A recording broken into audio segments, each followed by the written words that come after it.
Buenos días a todas las personas que nos acompañan en la transmisión de hoy.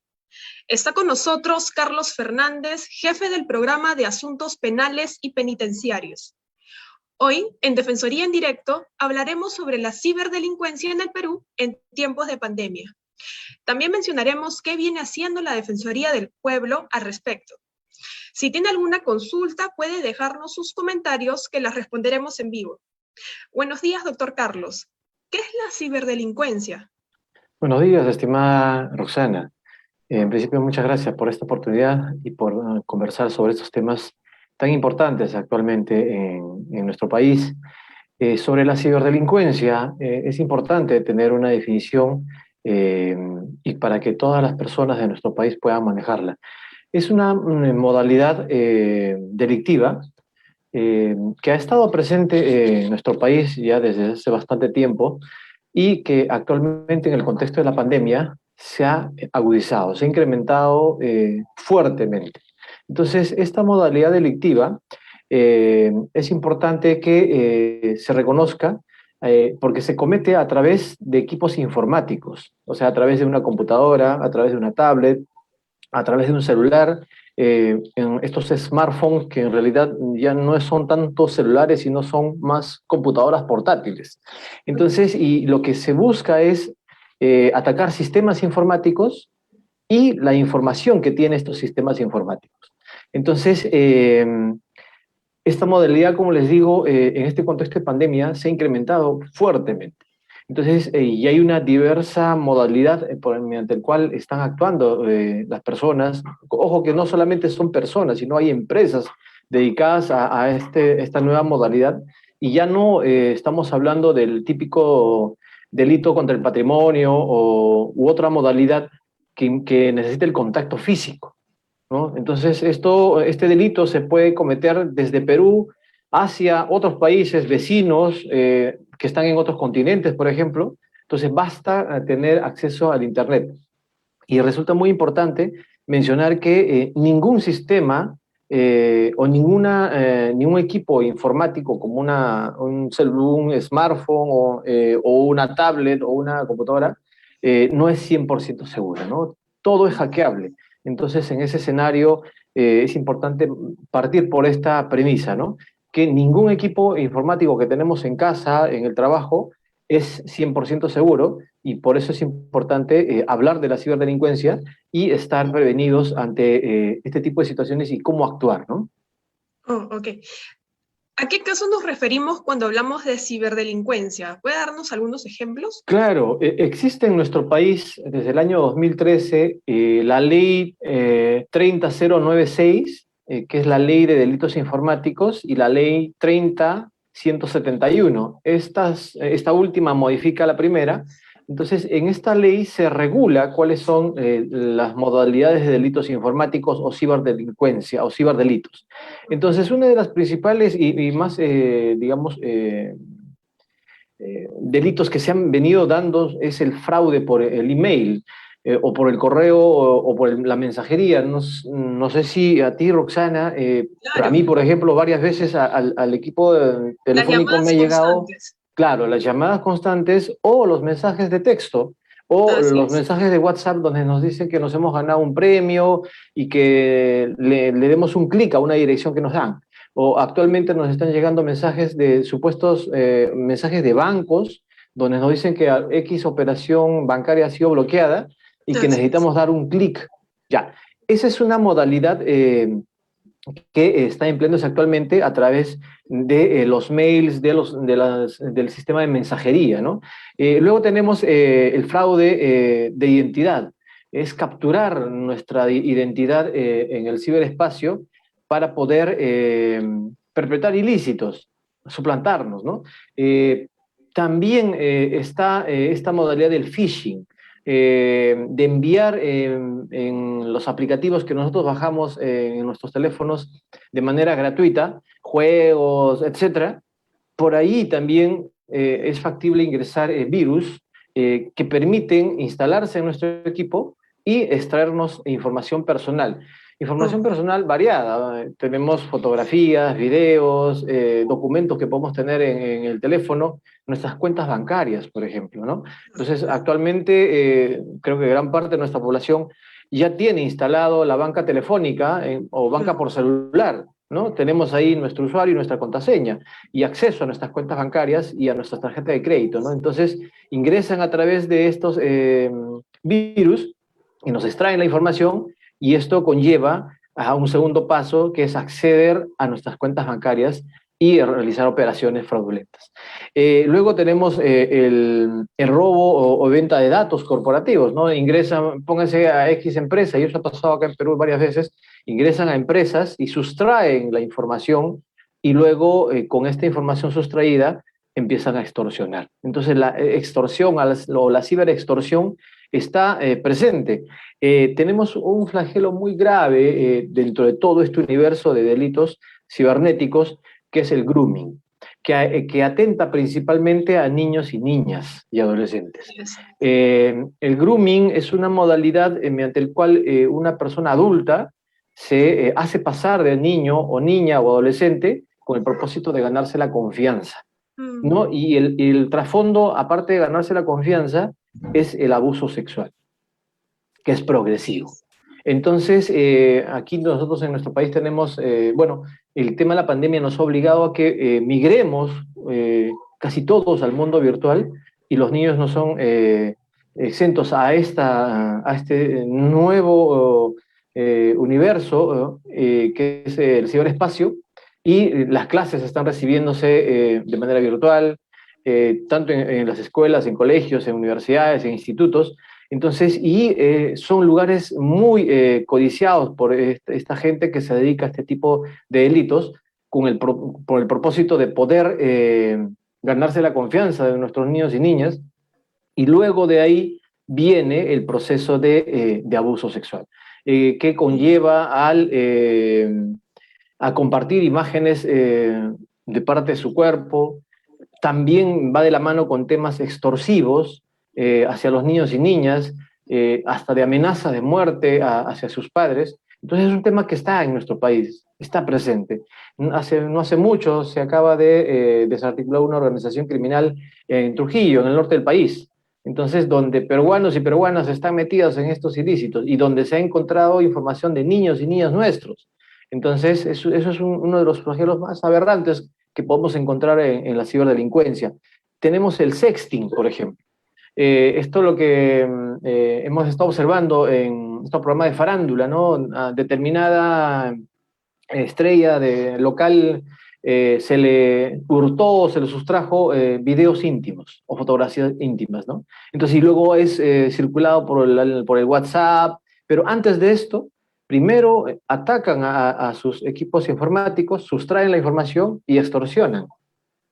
Entonces, y no extorsionan una vez, sino se hace permanente. Y cuando la víctima decide ya no pagar, viene la publicación. Porque la amenaza es eso, ¿no? Si tú no me pagas, yo publico.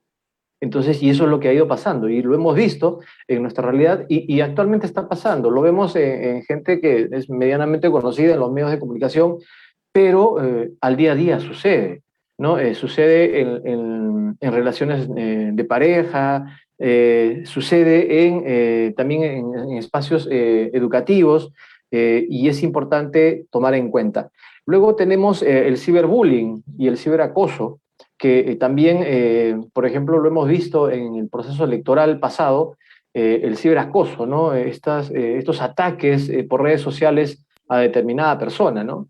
Entonces, del bullying que lo conocíamos en la esfera educativa, pasó al ciberespacio, ¿no? Entonces, y el buleo o el ciberbuleo es constante y permanente, y el acoso también, ¿no? Y también hay otras modalidades como el espionaje cibernético, y uno también preocupante es que guarda relación con el grooming y también con el sexting, es el Zoom bombing, que es una modalidad que aquellas personas que se dedican a este tipo de ilícitos atacan plataformas de reuniones como esta, como el Zoom o el Meet. Entonces, no hace mucho, una plataforma de nuestro estado ha sido atacado y tomado por hackers en una reunión de autoridades. ¿Se imagina? ¿Se imagina que si en un dictado de clases de X grado de un colegio sean atacados, sea sustraída la administración y en vez de lanzar información educativa, se lance información perniciosa, ¿no? Entonces, eso está sucediendo en nuestro país. Entonces, nosotros pensamos que la ciberdelincuencia es algo muy futurista, muy de película, pero no es así. Está presente en nuestros casos, ¿no? En nuestros hogares tenemos teléfonos. Por ejemplo, tenemos más de 40 millones de teléfonos y en nuestro país somos 33 millones. Entonces hay más teléfonos que personas. Y no solo eso, sino hay más cosas interconectadas al Internet. En casa ya no solamente tenemos los teléfonos, las tablets, las computadoras, tenemos conectada la ilustradora, la lavadora, y así sucesivamente. Las cámaras de bioseguridad, por ejemplo, están conectadas. Entonces, la amenaza está presente ahí y ahí resulta muy importante tomar en cuenta ello como población y también las autoridades para que puedan adoptar acciones al respecto, ¿no? ¿Se tienen cifras de la ciberdelincuencia en el contexto de pandemia? Sí, el tema, como les decía, es preocupante. Tenemos actualmente dos instituciones que están trabajando arduamente para poder combatir la ciberdelincuencia. Nos referimos a la Policía Nacional a través de la Divindad, de la División de Alta Tecnología de la Policía, eh, y también tenemos a una unidad de fiscales especializados en ciberdelincuencia. En el caso de la Divindad es una unidad policial es una división policial que tiene más de 15 años formada. Entonces, que viene trabajando en el tema, ¿no? Son efectivos policiales especializados y tienen una competencia a nivel nacional. Y en el caso del Ministerio Público, recientemente se ha creado una unidad especializada, ¿no? Que integran fiscales superiores, adjuntos y fiscales provinciales. Y también hay una red de fiscales a nivel nacional que permiten compartir jurisprudencia y la casuística en relación al tema no es nueva, sino de este ilícito que se ha fortalecido. Y en el caso de las denuncias, la Divindad en el presente año está recibiendo un promedio de 300 denuncias mensuales. ¿Ya? Entonces, antes de la pandemia, ¿habían denuncias? Sí habían, pero no a esa magnitud. Entonces, en algunos delitos, como por ejemplo el fraude informático, se han incrementado en más de 200% las denuncias. Entonces, y ahí es importante, y como Defensoría estamos haciendo las gestiones para que tanto la Divindad como las de PINCRIS y otras unidades de la policía sean fortalecidas, no solamente en conocimiento, sino también en tecnología. Y de igual forma en el caso de la Fiscalía y también todo el aparato de justicia, ¿no? Porque es importante que estos hechos se denuncien. Entonces, las denuncias están llegando, pero más denuncias están llegando vinculadas al tema patrimonial. Claro, cuando nos sustraen el dinero de nuestras cuentas, vamos y denunciamos. Así es. Pero cuando se afecta la integridad de nuestros niños, niñas, a través del grooming, como decía, o del sexting, u otras modalidades, generalmente no se denuncian por desconocimiento. Entonces, es importante denunciar este tipo de delitos, ¿no? ¿Qué se debe hacer en estos casos? ¿Dónde debemos denunciar? Muy buena pregunta. Como decía hace un momento, denunciar. Y la pregunta es ¿dónde? Decía que existe la Divindad, la División de Delitos de Alta Tecnología de la Policía Nacional. Esta unidad tiene una competencia a nivel nacional y su sede se encuentra en la Avenida España, en la cuadra 3, para ser más preciso, 323. Ahí está el edificio de la DINCRI y en el 9º piso encontramos a la Divindad. Entonces, si cualquier persona es víctima de un ciberdelito o de un delito informático, que al final son sinónimos, vamos y presentamos la denuncia ante la Divindad. También lo podemos hacer, si es en el caso de regiones, en las de PINCRIS, en los departamentos de investigación criminal, que digamos que tienen la especialidad para investigar delitos complejos o de alta complejidad, y a su vez podemos hacer las denuncias en las fiscalías penales de turno. Entonces, o vamos a la división especializada, que es la Divindat, que está en la Avenida España, que en Lima, vamos a las de PINCRIS, que están en nuestras regiones, o a las fiscalías penales de turno, que también están en nuestras regiones, o las mixtas. Entonces, estas instituciones están en la obligación de recepcionar la denuncia. Entonces, sabemos que recientemente el Ministerio Público ha realizado eventos de capacitación y de fortalecimiento de conocimientos de todos los fiscales a nivel nacional sobre esta problemática. Entonces, ya nuestros fiscales están preparados, entonces es importante ir y denunciar. Ahora, pero hay un tema importante también a mencionar, la evidencia. Entonces, cuando somos víctimas de este tipo de ilícitos, no sabemos qué actuar, o sea, cómo hacer, qué tenemos que hacer. Entonces, cuando es atacado en nuestro teléfono o nuestra computadora, no borremos la información, no eliminemos, ¿no? Por ejemplo, cuando nuestros niños son atacados a través del grooming, entonces el groomer, que es el delincuente que se dedica a esta modalidad, empieza a enviar información al teléfono del niño o niña. ¿Y qué tipo de información? Generalmente perturbadora, por no decir de contenido sexual. Entonces, a veces los padres o tutores vemos esa información y ¿qué hacemos? Borramos, formateamos el teléfono por miedo y qué sé yo. Entonces, eso no debemos hacer. Lo que tenemos que hacer es cautelar la información. Entonces, esa es la evidencia. Con eso vamos a poder probar cuando presentemos la denuncia. Entonces, ¿dónde presentar la denuncia? En la División de Delitos de Alta Tecnología de la Policía, que está en la Avenida España 323, noveno piso, en las de PINCRIS, en los departamentos de investigación criminal dispersos a nivel nacional, o en las fiscalías penales de turno. En el caso de Lima Centro, en el mes de junio se acaba de crear una fiscalía superior especializada en delitos informáticos o ciberdelincuencia y 4 fiscalías provinciales especializadas en ciberdelincuencia para Lima Centro. Entonces podemos también presentar a esas fiscalías. Entonces esperemos que progresivamente estas fiscalías se vayan aperturando a nivel nacional. ¿Qué podemos hacer si no reciben nuestras denuncias?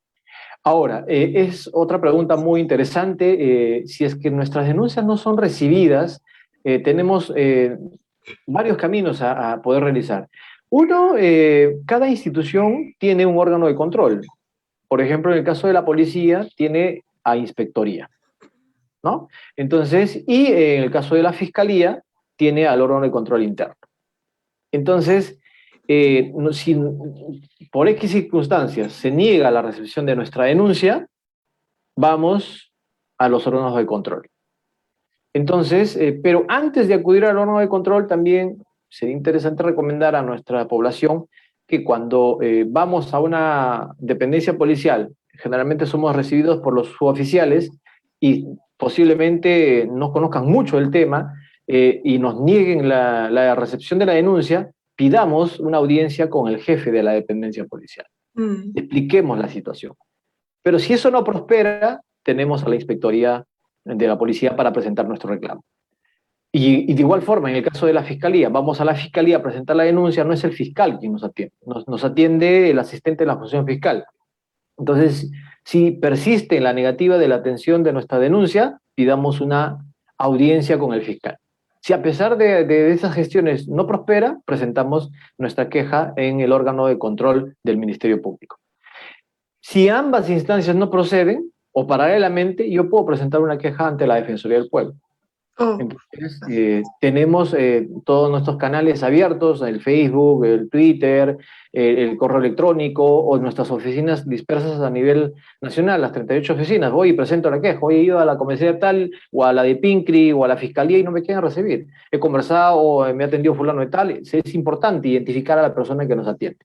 Es importante, porque cada servidor, funcionario o autoridad pública está en la obligación de identificar quién nos atendió. Entonces, con esa información, ir a la Defensoría y presentar una queja. En tal dependencia no nos quisieron o no me quisieron recibir la denuncia por tal motivo.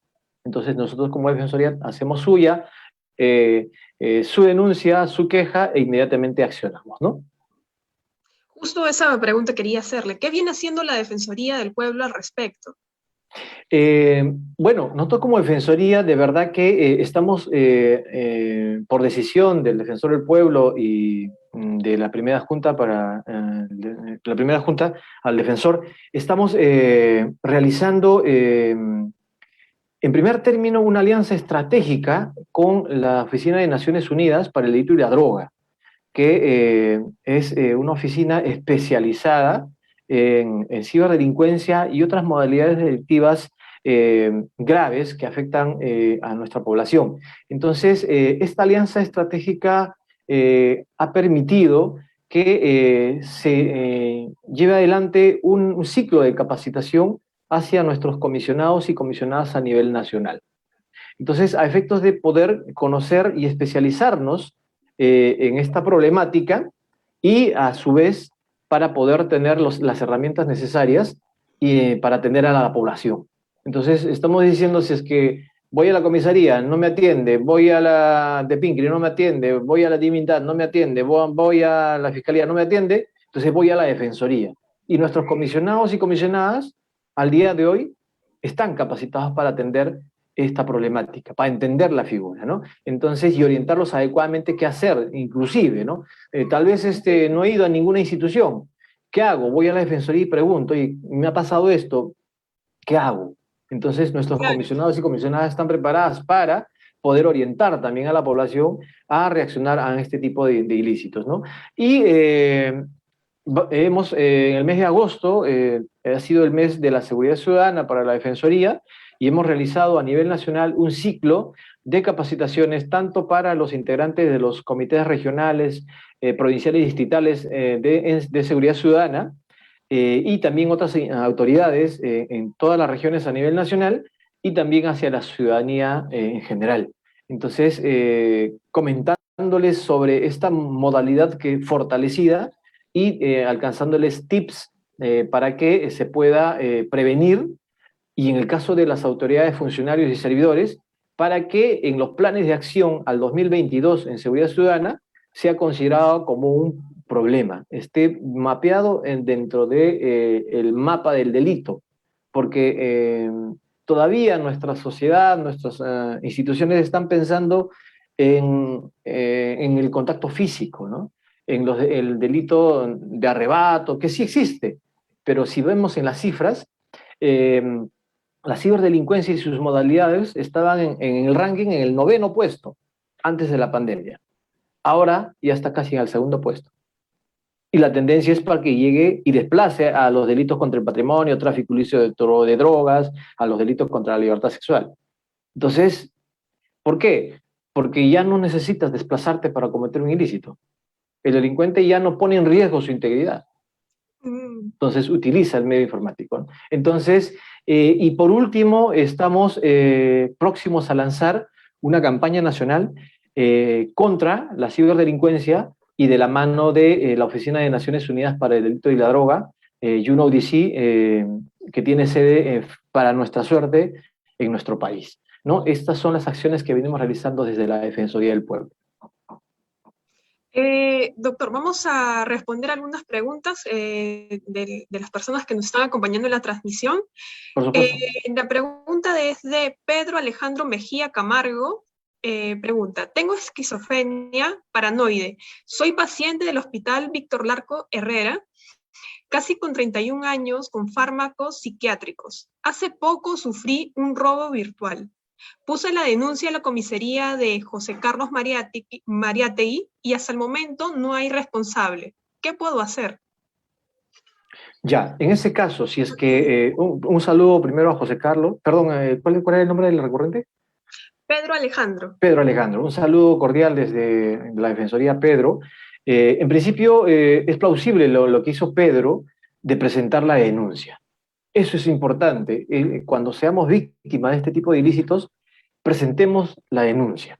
Entonces, ahora, ya se presentó la denuncia en la comisaría de José Carlos Mariátegui, y aparentemente no se está realizando ninguna gestión. Digo aparentemente, porque posiblemente puede estar pasando y no, tal vez no esté informando a Pedro. Entonces, estamos tomando nota de este caso y nosotros tenemos una oficina en Lima Sur, que está ubicado en San Juan de Miraflores, que tiene competencia para poder ver este caso.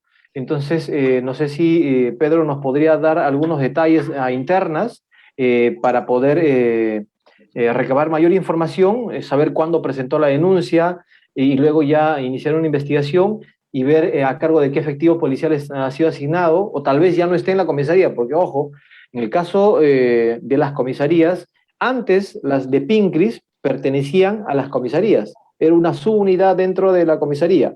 Ahora ya no, ahora la de Pincris ha sido extraída de la comisaría y ahora es una unidad aparte que, digamos, responde directamente a la de INCRI. Entonces, es especializada. Entonces, si ha presentado a la comisaría, posiblemente lo que ha pasado es que la comisaría, al ya no ser competente para investigar este tipo de ilícitos, ha pasado a la de Pincri. Entonces, todo esto vamos a poder identificarlo si Pedro nos brinda mayores detalles inbox, por interno, ¿no? Así es. Inbox, y con ello iniciar una investigación. Ojo que cualquier investigación, cualquier servicio que brinda la Defensoría es gratuita, ¿eh? Ok, perfecto. Tenemos otra pregunta de Claudia Escalante. Ya. Si la empresa de telefonía le vende mi número a otra persona y esta roba mis cuentas bancarias, cambia mis claves de correos y redes sociales, ¿cuál es el proceso para realizar la denuncia? ¿Quién se hace responsable del robo? Perfecto. A Claudia el agradecimiento por la pregunta. En este caso, sería muy importante, con las evidencias que tiene ella, acudir a la División de Alta Tecnología, a la Divindat, digamos, con la información que ella ha podido obtener.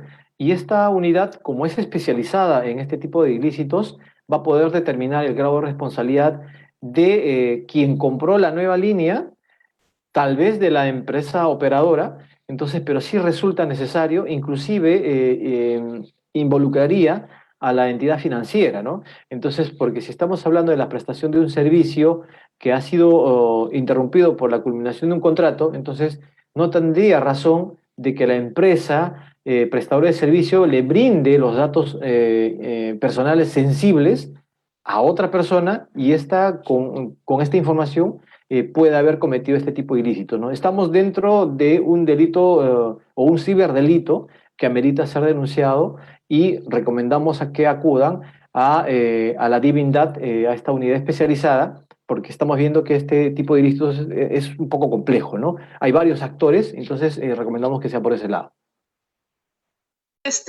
Bueno, doctor, esas han sido todas las preguntas. Muchas gracias por Perfecto. acompañarnos el día de hoy. También agradecer a las personas que nos acompañan en la transmisión de hoy y hasta la próxima. Muchas gracias. Buen día. Cuídense. Gracias, usted también.